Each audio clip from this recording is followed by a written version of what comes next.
Politicians seem like they're always saying the right thing at the right time. But what if we told you they're actually following secret rules that most of us don't even notice?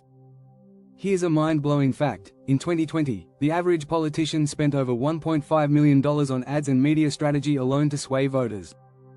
That's not counting all the behind-the-scenes deals, alliances, and crisis management tactics they use to stay in power.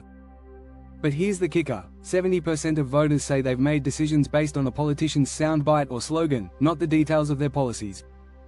It's the power of simple, unforgettable messages that grab attention and influence opinions. In this video, we'll uncover the 6 rules that every politician secretly follows to win and keep their power. From the art of the perfect soundbite to turning scandals into opportunities, we'll dive into strategies that shape the political world. Stay tuned, because understanding these rules might just change the way you see politics forever. Chapter 1: The Art of the Perfect Soundbite. Speak, don't explain. Politicians know that a message isn't memorable unless it's short, sweet, and punchy. When Barack Obama said, "Yes we can," he wasn't explaining complex policies, he was crafting a phrase that echoed in voters' minds. A great soundbite sticks, making you think about an idea long after the speaker has left the room. Studies show that people remember short, sharp messages 30% more than long-winded speeches. Politicians focus on distilling their ideas into 10-15-second chunks that can easily be repeated, shared, and quoted. Think of how Donald Trump used phrases like, "Make America Great Again." It wasn't about the detailed plan behind the slogan, it was about the simplicity and the promise it represented. Politicians also use repetition as a tool.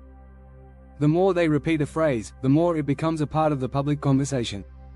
The power of these sound bites can often change the direction of an election. It's a simple strategy: say it once, and it may be forgotten. Say it 100 times, and it could win you votes. Chapter 2: The Vote Whisperer. Why every politician is a master at reading the room. Understanding the pulse of the crowd is essential.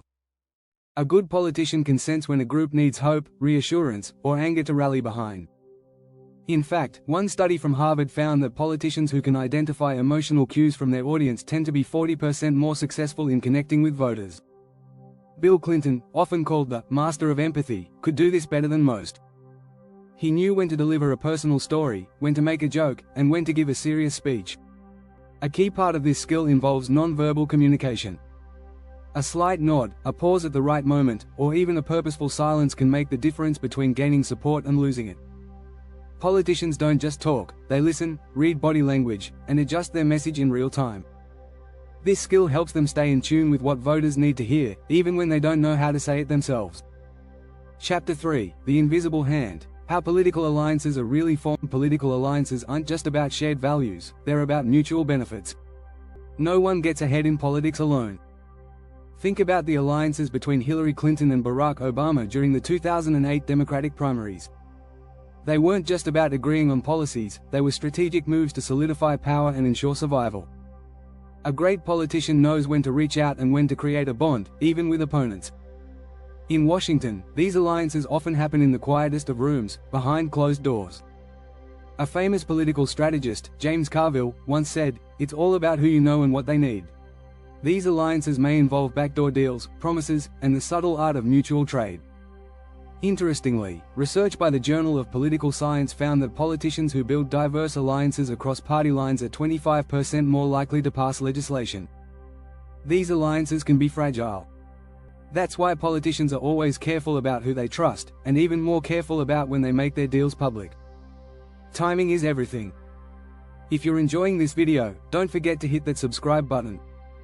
Stay tuned for more insider secrets from the world of politics. Chapter 4: Crisis Control. Turning scandals into opportunity. Every politician faces scandals. The key to survival isn't about avoiding them, but knowing how to spin them. Take Bill Clinton's impeachment trial. Instead of backing down, he used the situation to reinforce his position and win public sympathy. Politicians often have crisis teams that specialize in creating a narrative around a scandal, shifting the public's attention to their strengths.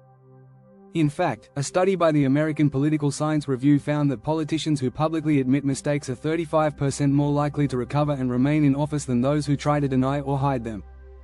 This strategy works because people relate to the idea of human imperfection. Voters appreciate honesty, even in the face of controversy.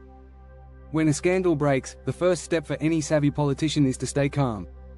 Then, they refocus the conversation on what they're doing right, how they're helping their community, or how they can fix the issue at hand. What seems like a disaster can be transformed into a chance to show resilience. Chapter 5: The Power of Silence. When politicians know to stay quiet, you might think politicians are always speaking out on issues, but silence is just as powerful. Ronald Reagan, known for his stoic calm, understood that saying nothing can sometimes send the strongest message. In fact, when it comes to controversial topics, a simple, no comment, can generate more curiosity and attention than a carefully crafted statement. This principle is backed by psychology. Studies show that leaving gaps in conversation creates intrigue. Politicians use silence to their advantage, knowing that if they speak too soon, they might undermine their position. If a politician waits until the right moment to speak, the impact is far stronger. Additionally, silence can be a form of control. It allows politicians to dictate the narrative by letting others fill in the gaps, often with their own interpretations. As former British Prime Minister Winston Churchill once said, "The price of greatness is responsibility, but sometimes, the price of silence is just as powerful." Chapter 6: The Subtle Dance. Negotiating while keeping your cards close. At the heart of political power is negotiation. Successful politicians know that timing, strategy, and keeping their cards close to the chest are key to getting what they want. The famous phrase, "Don't show your hand too soon," is a rule many politicians live by. Take the negotiation between the US and the Soviet Union during the Cold War. Both sides used tension and secrecy to their advantage. One of the most important aspects of negotiation in politics is understanding when to make concessions and when to stand firm. If you give away too much, you lose leverage. If you hold too tightly, you risk alienating potential allies. Politicians often rely on experienced negotiators, advisors who can read between the lines and know the right moment to make an offer. Studies have shown that politicians who master negotiation are 30% more effective at pushing their agenda through Congress. Successful negotiation is less about what you give away, and more about what you keep in play. That's it for today's deep dive into the rules of politics. If you found this video helpful, don't forget to subscribe for more insider knowledge on the world of power and politics. Thanks for watching.